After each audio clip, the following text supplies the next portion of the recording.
惹圣姑生这么大的气啊？告诉我，我找他算账去。我弹琴而已，哪儿生气了？哦，原来是这样啊！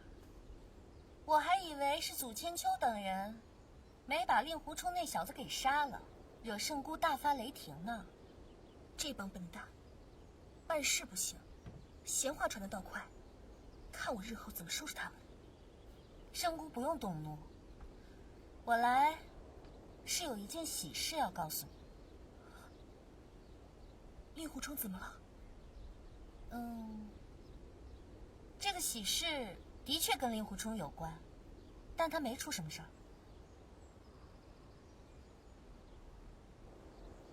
他要跟小师妹成亲了。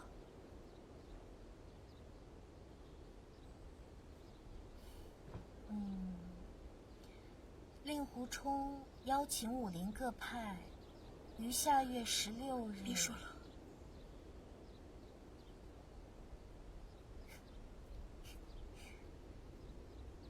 于下月16日，在衡山举行接任掌门大典，邀请武林各派前去观礼。兰姐姐，你逗我！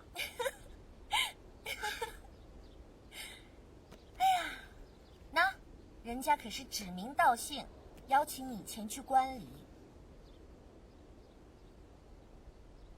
我不去。他要不是为了救他小师妹，我爹跟东方哥哥也不会受伤。平易者说了，我爹的伤口严重腐化，以后再也不能以真面目示人。这账我还没跟他算呢。那这下不正好吗？你带着秦姐速速启程，找他算账去。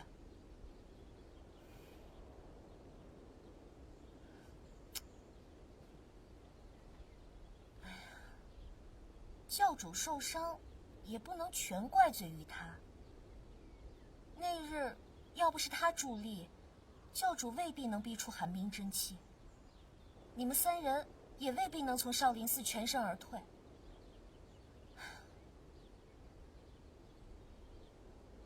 依我看，你是不是他小师妹的醋啊？好，行，不去，有什么可去的？不就当个破掌门吗？没什么好去的。但是，还是挺可惜的啊。哎，你说，令狐冲那小子，平日里没个正形，但是吧，我觉得他对你，应该是有几分真情的。你可要想清楚了啊！那衡山派全是貌美如花的小尼姑，令狐冲风流倜傥，这日子久了，哎呦呦，这境况可就难说了。他爱怎么样就怎么样。真的吗？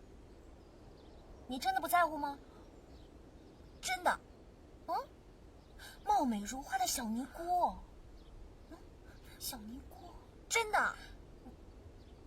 死鸭子嘴硬。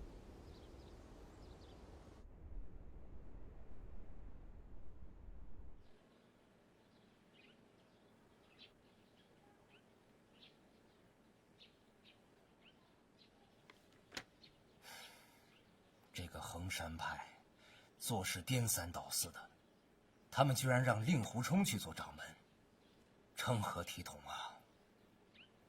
他做衡山派的掌门，总好过他加入魔教吧？我倒是觉得这是魔教为了瓦解五岳剑派设的一个诡计啊！若是游左冷禅肆意妄为，不用魔教出手，五岳剑派便不复存在了。珊儿最近怎样了？这孩子从小娇生惯养，在少室山又受了不少惊吓，多亏了平之，日夜哄她开心，总算是恢复精神了。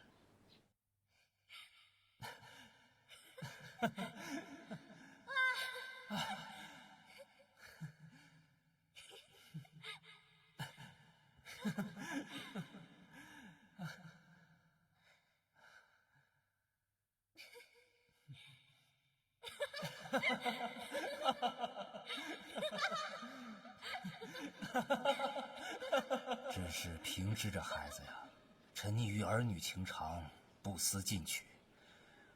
他真是枉费了我一番教导啊！哪里？我倒是认为，他们二人情投意合，不如选个节日，把喜事办了吧。不行，你不会是还想着冲儿和山儿？你想到哪里去了？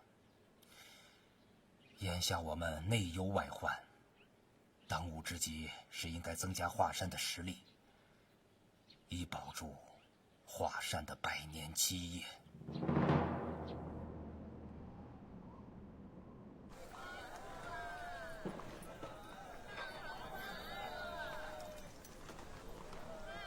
客官住店吗？啊，不用不用了。啊。哎，住店吗，客官？小二，此处离衡山派还有多远？出了小镇向西，不到10里便是衡山，衡山派便在剑信峰上。多谢。哎。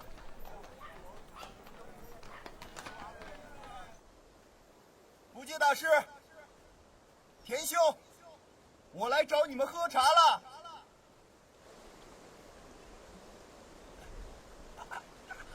不戒大师，天。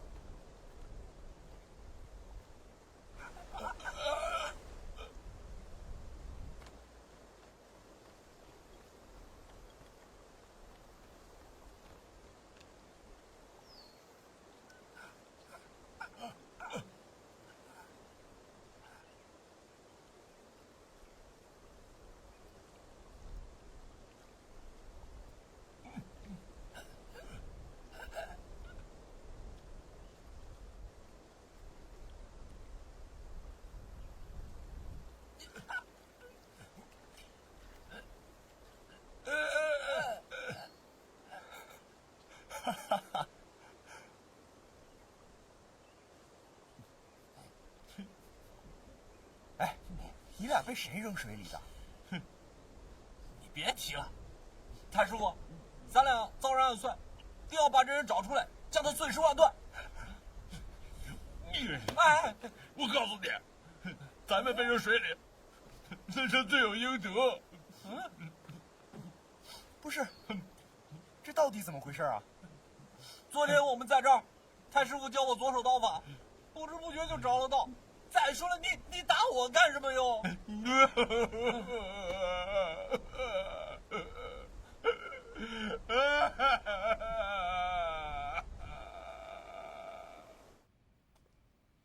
离接任大典的日子越来越近，莫非是有人故意捣乱，不想让师兄接任掌门？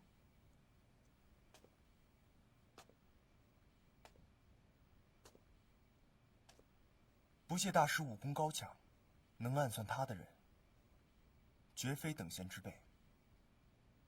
会不会和杀害2位师伯的是同一个人？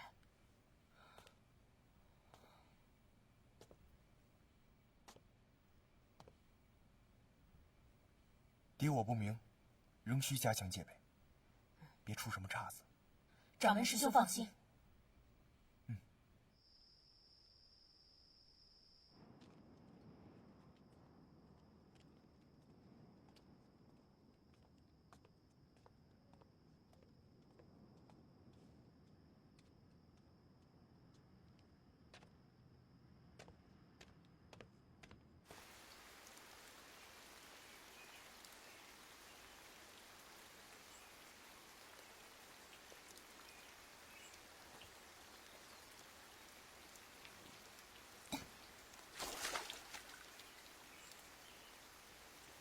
来是夷陵师妹。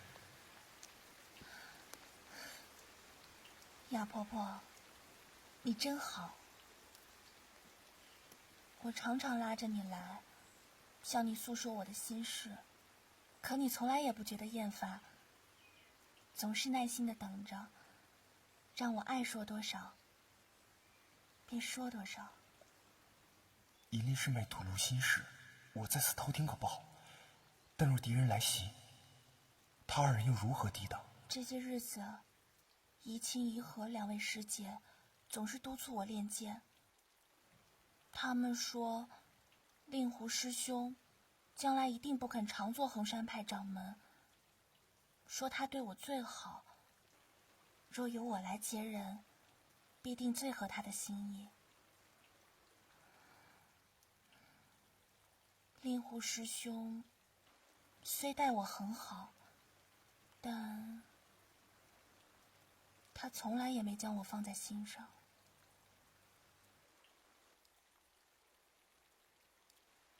雅婆婆，我常常思念令狐师兄，就连做梦也总梦见他。我想到他为了救我，全然不顾自己的性命，想到他受伤时，我扶着他奔逃，想到他和我说笑，叫我去偷萝卜，想到在衡山城外的荒野，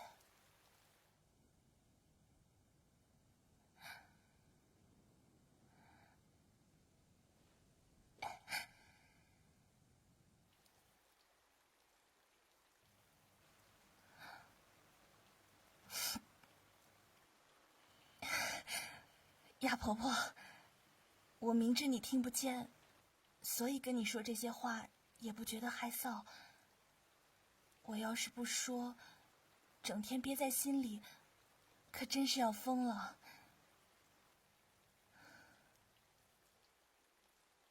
我天天求菩萨保佑令狐师兄无灾无难，逢凶化吉，保佑他和任大小姐早日结成美满良缘，白头偕老。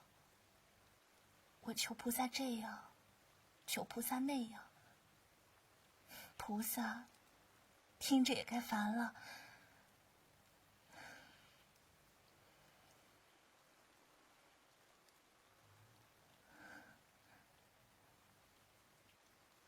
天色不早了，雨也小了，给，咱们回去吧。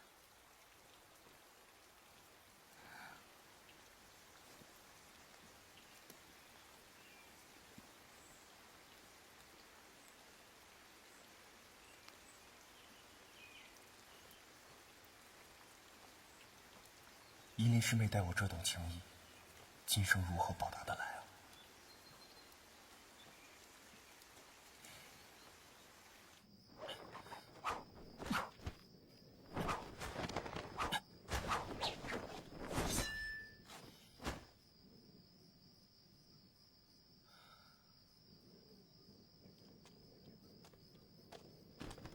谁？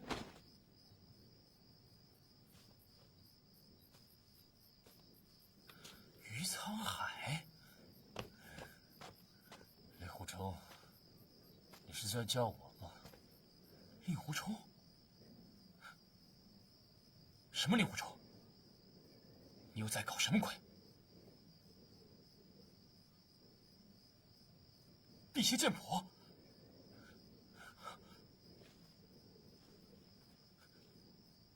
你想抢我的辟邪剑谱？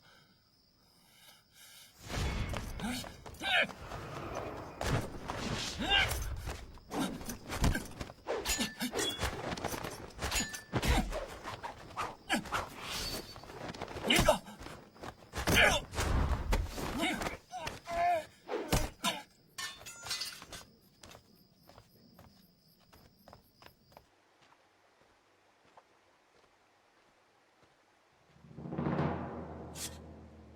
雅婆婆，你怎么蒙着面啊？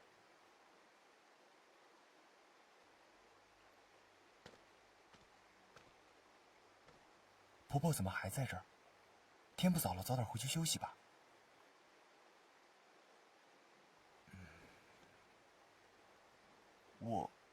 我刚刚不是有意偷听你们说话的，还请婆婆见谅。我忘了你听不见了。婆婆，对不起。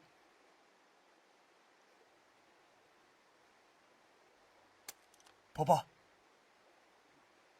对不起。哎，我还有事儿，先走了啊。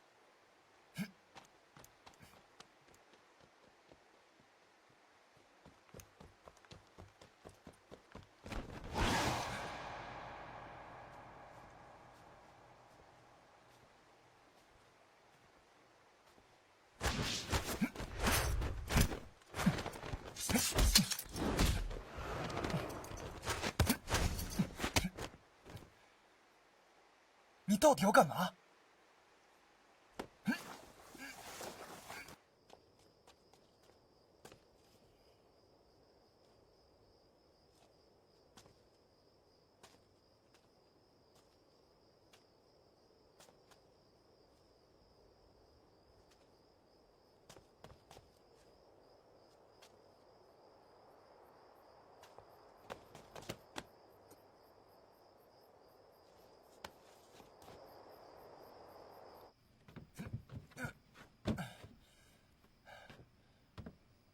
你到底想怎么样？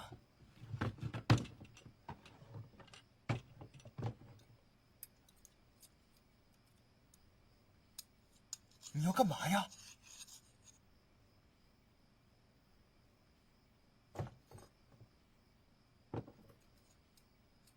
哎，我是衡山掌门，你藏在这儿，肯定是本派前辈，你别乱来啊！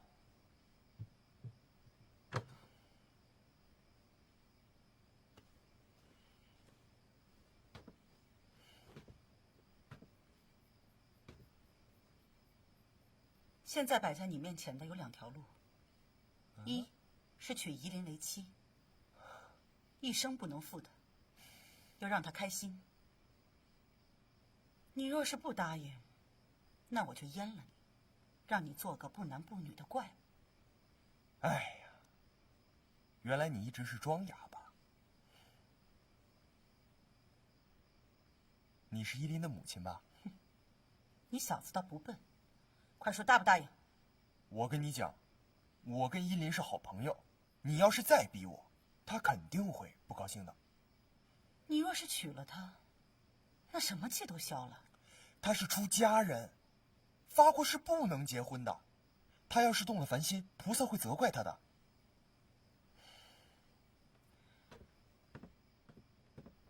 倘若你娶她为妻，那菩萨也会高兴促成一对良缘。促良缘也要心甘情愿啊，哪有逼人家的道理？不娶夷陵，便做太监。那我问你啊，我要是做了太监以后，突然回心转意了怎么办？娶亲就娶亲，太监便太监。男子汉大丈夫，怎可拖泥带水？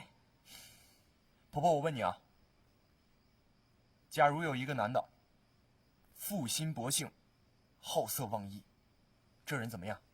这种人猪狗不如，枉自为人。说得对。我早已与另一个姑娘有了婚约，我俩情深意重，她对我恩重如山，就算你把我全身的皮肉都割烂了，我也绝不负她。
你说的是魔教的任大小姐吧？对。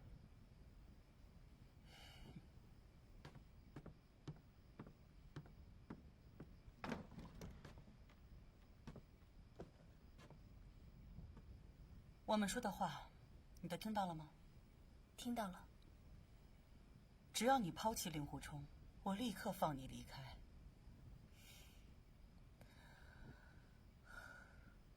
从前我不知道他真正的心意，今天拜你所赐，总算解了心中困惑。你不怕死吗？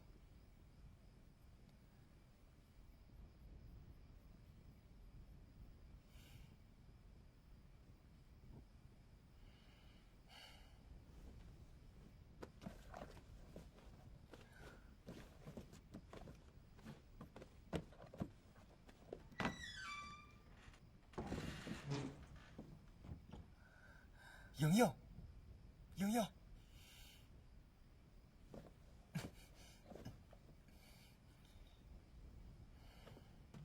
哎，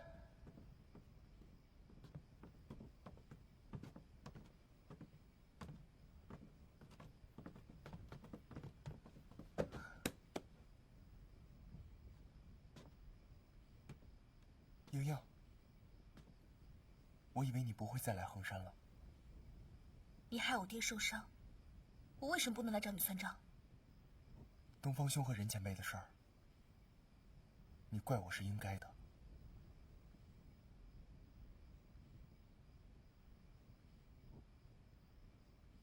你刚才跟他说的话是真心的吗？若有半句虚言，令狐冲天打雷劈，不得好死。我知道，我跟小师妹的事儿，你心中怪我。那天师父使出冲灵剑法，我心里也是一惊。我跟小师妹从小一起长大，要跟你说半点情谊也没有，那自然是假话。但是我现在有了你，心中以后只有你。你要是这种忘情负义的人，我也不会看重你。在我面前，不许说这种不要脸的话。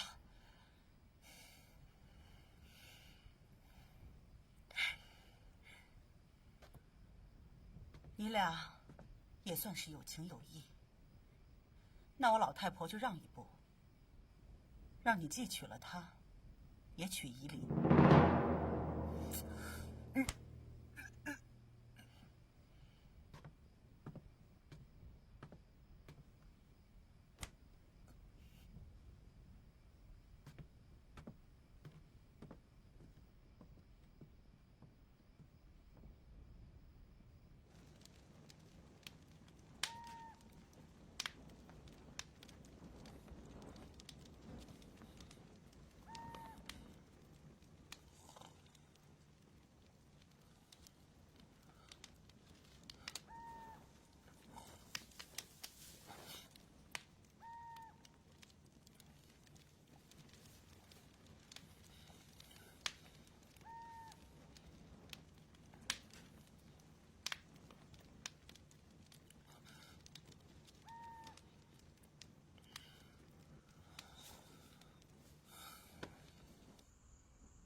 雅婆婆，你带我来这里做什么呀？别叫我雅婆婆，我不是哑的。哦，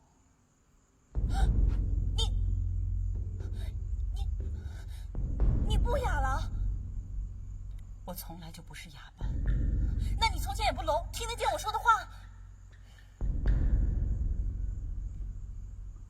好孩子，我能听见你说的话。岂不是更好吗？不，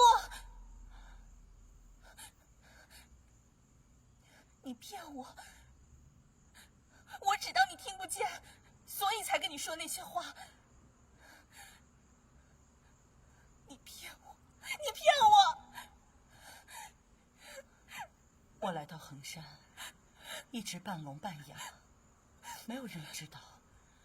我不是故意要骗你的，我有一件好事情要告诉你。你的令狐师兄跟我说，他一直很爱你，比爱那个魔教的任大小姐还要胜10倍。你不用哄我，令狐师兄只爱任大小姐一个人。我没有骗你，他心里一直偷偷喜欢你，只不过你是个出家人，他现在决意要娶你，所以他想让你还俗。不会的。若娶不成，就去做太监。太监是什么？太监就是不能生养儿女的人。怎么可能？我可不信。令狐师兄日后一定会和任大小姐成亲，他们自然会生好几个小宝宝。他们2人都长得那么好看，生出来的儿女一定可爱得很。我说不能就不能，别说生养儿女了，就是连娶老婆也不行。令狐师兄一定会娶任大小姐的。他任大小姐也娶，你也娶，懂了吗？不会的。一个人心中爱了什么人，他就只想到这个人，怎能又去想第2个人呢？就好像我爹那样，自从我娘走了之后，他走遍天涯海角，到处去寻她。天下女子多得很，若可以娶2个女人，我爹怎么又不另娶一个呢？他年轻的时候做错了事，心中懊悔，也是有的。婆婆，你若是向旁人提起令狐师兄要娶我什么的，我可不活了。那又为什么？不瞒你说，我时时想着他，时时向菩萨求告，只是盼他心中欢喜，从没盼望他来娶我。你这小丫头，你怎么莫名其妙的？他令狐冲已经决意要娶你为妻，菩萨要怪，也只能怪他一个人。他跟我爹想的一样吗？我娘聪明美丽，性子和顺，是天下最好的女人。我爹为了她做和尚，那也是应该的。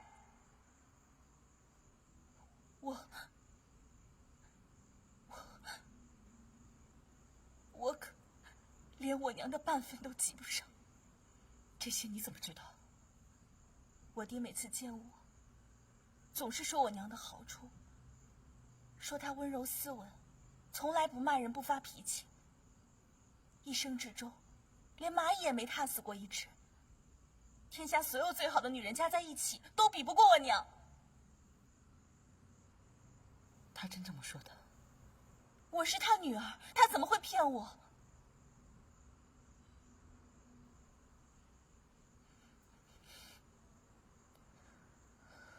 婆婆，我回去了。今日之事，万万不可以跟任何人提起。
伯伯，依林师妹不愿嫁我，可以放人了吧？依林她是没想通，要是你去劝，多半就答应了。太抬举我了，我可没那本事。你们两个双宿双飞，让我女儿孤苦伶仃的，你想得到没？我不愿娶，她不愿嫁，你苦苦相逼，有完没完啊？我不管，你若是说通了，便两个都娶。你要若是说不通啊，你这辈子就再也别见任他小姐了。哎，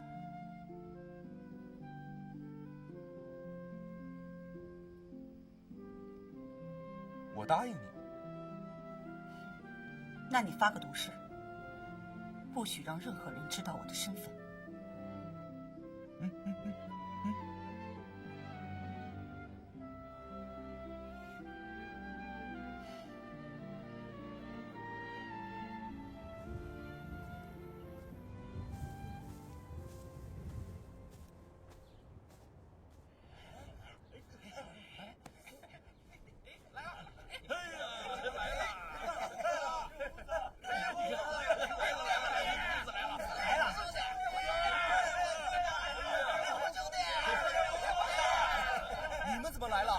公子做衡山派掌门了，我们大伙儿能不来贺喜吗？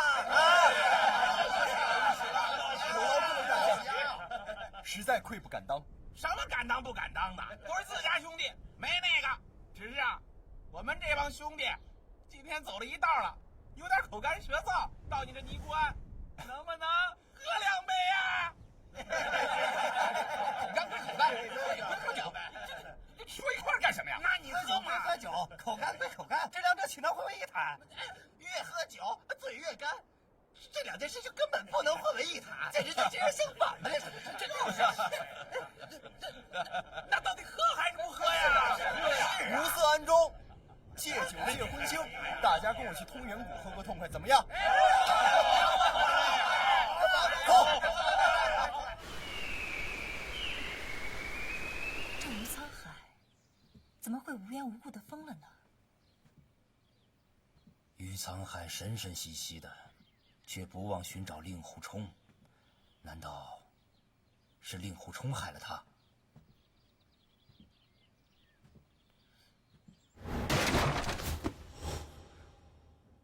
对了，师傅，当时他手里还拿了一件袈裟，好像很郑重的样子。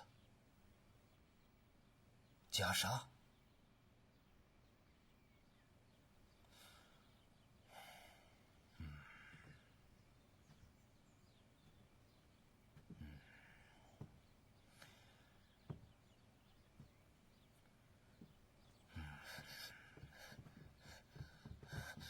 小林子，你没事吧？没事儿，皮外伤。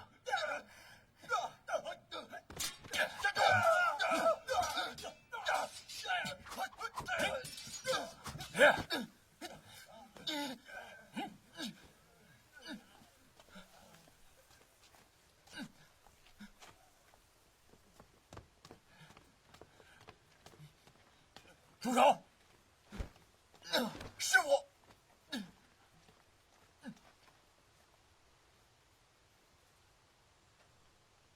于观主，别来无恙啊！你是谁？在下华山派掌门岳不群。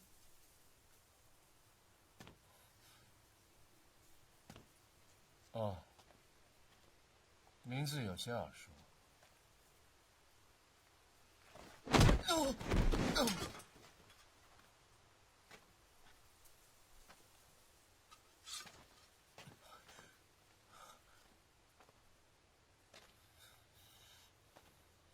令狐冲，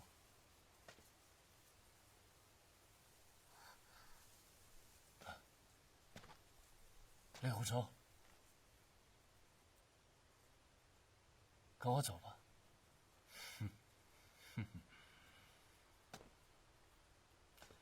不知道于观主，你找令狐冲有何事啊？我找他有什么事？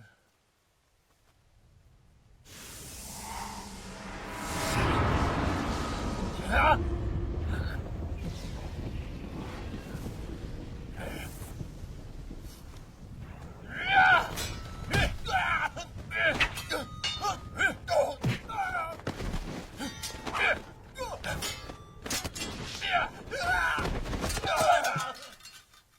于苍寒，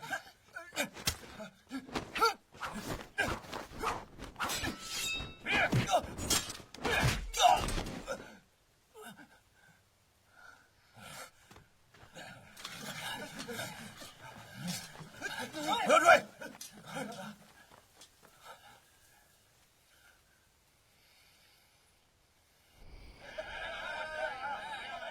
来，四季一支，倒上，喝酒，来酒，以茶代酒啊！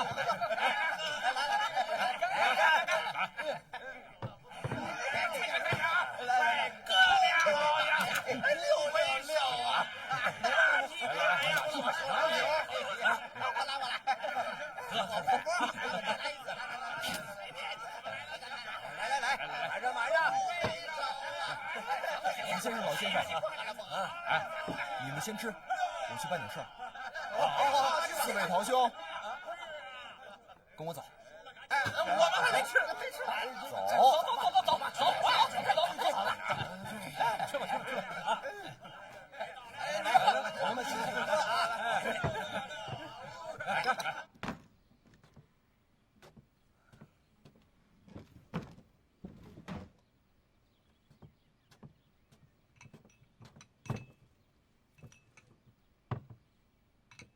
婆婆，你平时就一个人住在这悬空寺吗？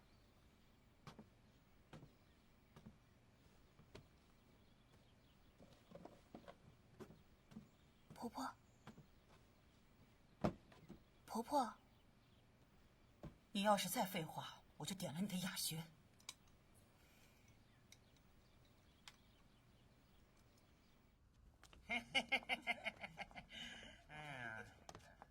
三位贤弟，这就是翠屏山悬空寺了。哎呀，实乃衡山胜景啊！就闻悬空寺建于北魏年间，于宋不能生，元不能攀之，凭空而建寺，小弟早已久仰啊！建造此寺之人，当真是妙想天开，令人佩服啊！佩服！兄长请看，此处有3座雕像，分别是释迦牟尼、孔子和老子，体现了佛、道、儒的和平共处啊，为指点世人、化解矛盾纷争，做出了榜样啊！唉，无奈世间迂腐之人甚多，白白守着这圣贤之地，却不能做出先贤之思啊！哦，何解呀？就是啊，这4个笨蛋吃错药了吗？三位贤弟，你们有所不知，这悬空寺里边住着一个老妪啊。这老太婆啊，年轻时候抛夫弃女，只顾着自己逍遥快活，临到了变得又聋又哑，报应好生不爽啊！有这等事？这世间竟然有如此毒妇！就是啊！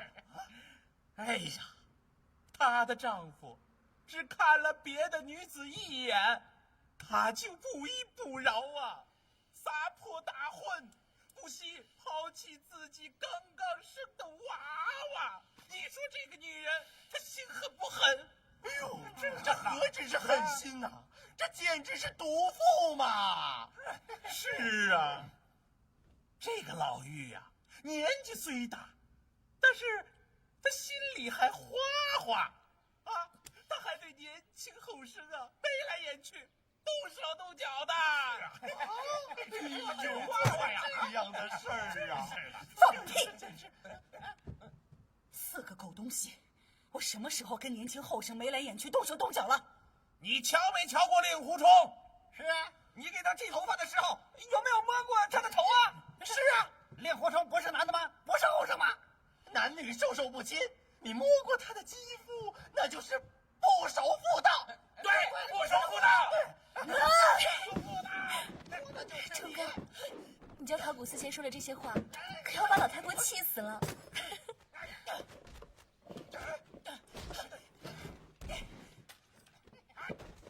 臭婆娘胡搅蛮缠，必须好好整了。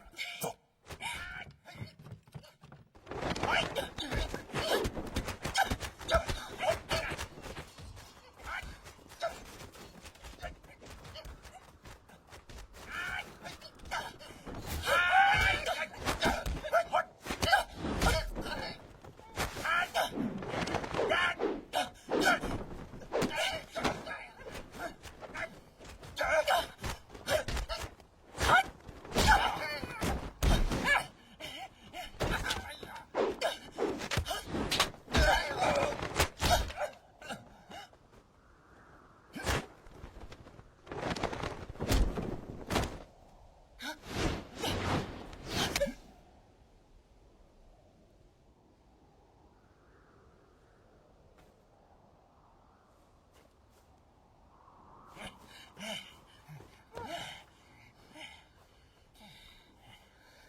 你不讲信用，我没透露你半点身份啊！啊，是啊，就是。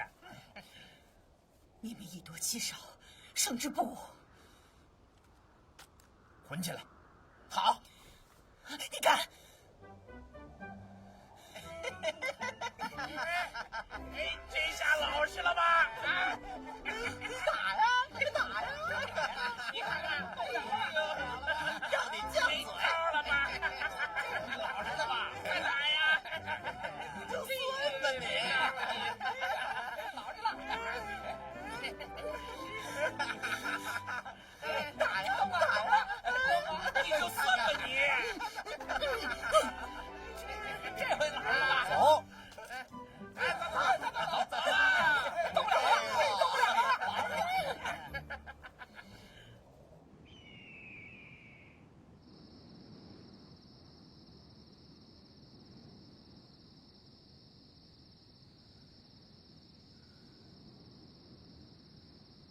你是余家的长子，可对得起余家的列祖列宗，对得起你死去的父亲。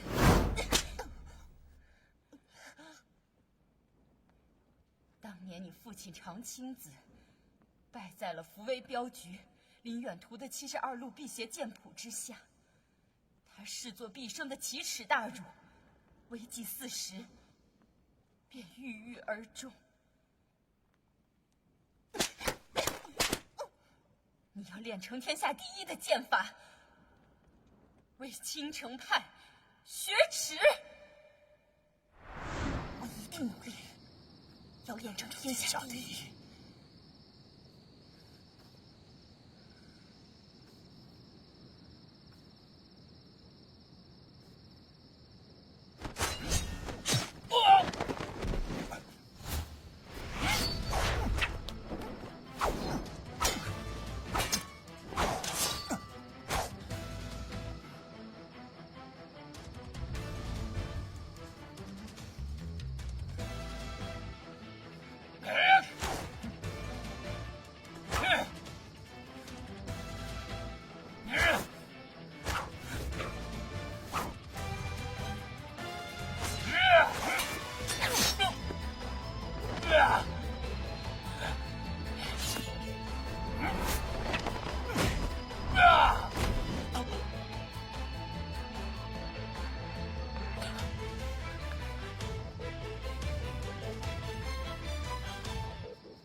哟，圣姑啊，您怎么来了？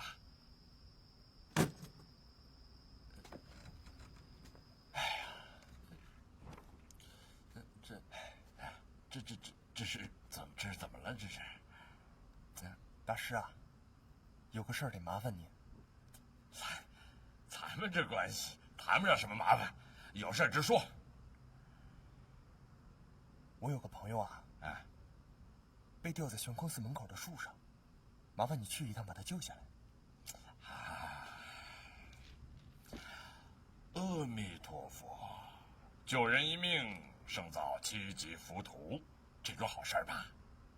还是你去吧。她是个女的，不方便。哦，我明白了啊，原来圣姑也是一个不是，喝茶。哎，要论吃醋啊，还真没人比得上我这朋友。她年轻的时候，她丈夫就看了别的女的一眼，她就跑了。娘子，她丈夫啊，天涯海角，找了她10多年。哎，我那朋友身法还极快，只要双脚一落地，嗖，他就跑了。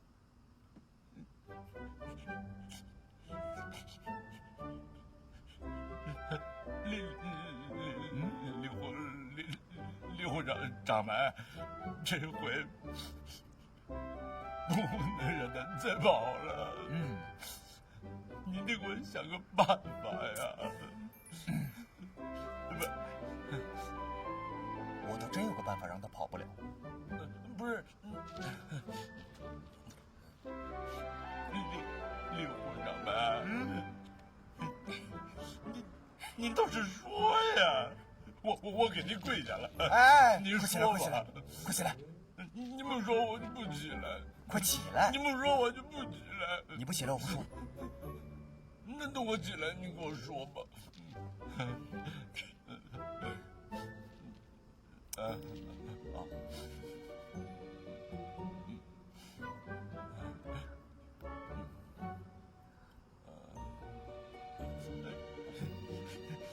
我觉得是个好主意。谢谢刘长，谢谢圣姑，谢谢刘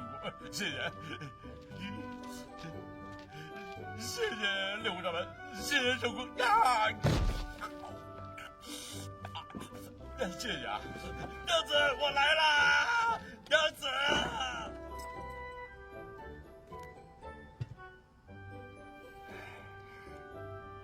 你跟他说了什么？哎，没事儿。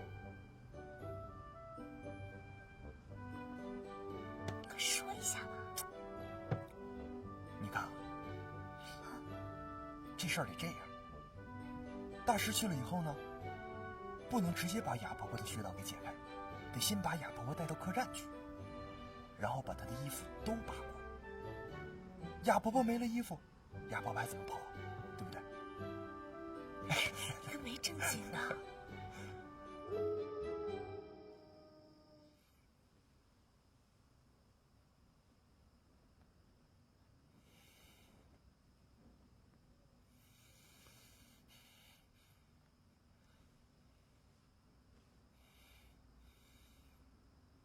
怎样？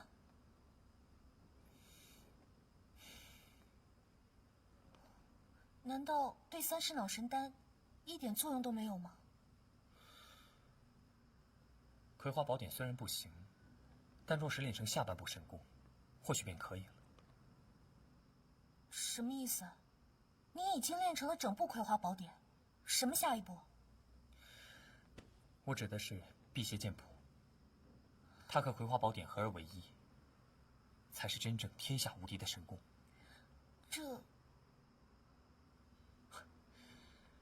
此神功原本是300年前一对武林伉俪所创，后来他们夫妇2人反目成仇，相虎创造的半部武功便是相互克制，流落江湖，变成了《葵花宝典》和《辟邪剑谱》了。哦，原来是这样。知道此典故的人寥寥无几，100年来，没听说什么人练成过。我倒不关心这个，我只关心，只要能救你性命，不管用什么方式，我都会想办法夺得辟邪剑谱。夺得剑谱，自然是为了振兴神教，还是先交给教主？你一心想要辅佐他，但他未必与你同心同志。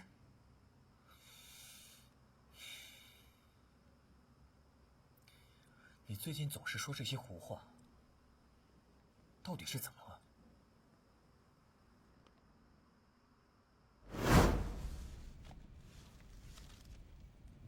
你继任五毒教教主，便有资格修炼毒经了。师傅，这是什么？黑木令牌呀，日月神教的神物。那为什么在师傅手里？当年我和任我行竞争日月神教教主，后来老教主把葵花宝典一分为2，便由我们来掌管。葵花宝典藏在这令牌中吗？少多管闲事，这只是半部残卷，修炼不得。师傅，你竞争输给了任我行吗？总之，你要保管好令牌，不要把它丢在歹人的手中。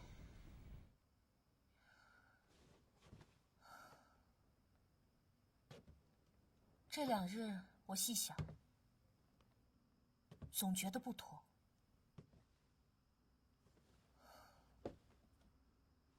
我师父并未说过他如何败给任我行，但也始终没有交出令牌，所以我觉得任我行说不定是用肮脏的手段夺得教主之位的。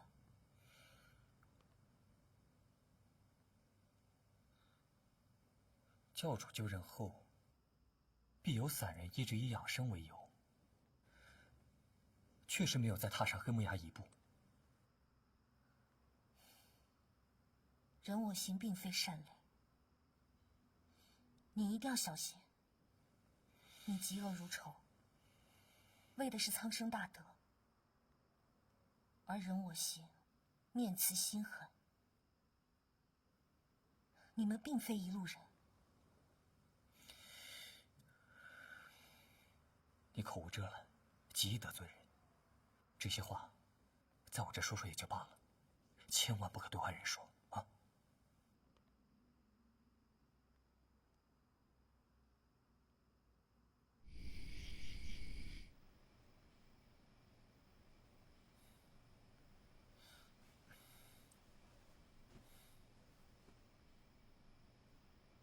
师傅当时神情古怪，似乎有点儿不怀好意。他手里还拿着一件袈裟。袈裟？可他听到袈裟却全无反应，明显不知道那是辟邪剑谱。难道是我读心了吗？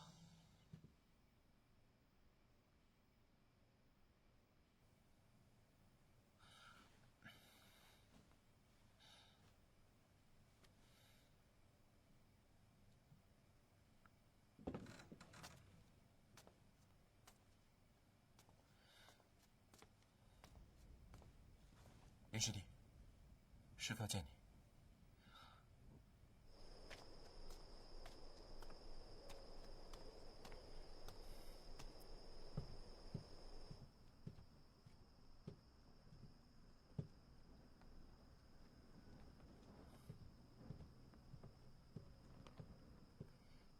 师父，师娘，弟子来了。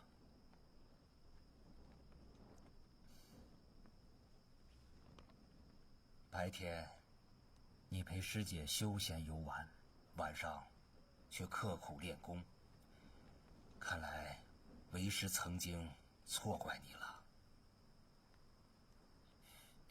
师父所传武功，弟子每日刻苦练习，丝毫不敢偷懒。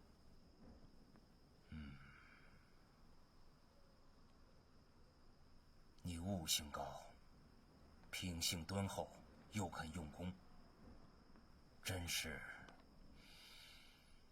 强过那个令狐冲1000倍万倍啊！师兄，不高兴的话就不要提了。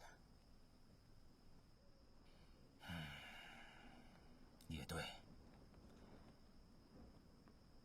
目前我华山派强敌环伺，而本派中也只有我和你师娘再无高手，所以为师经过深思熟虑，现在决定传授给你紫霞秘籍。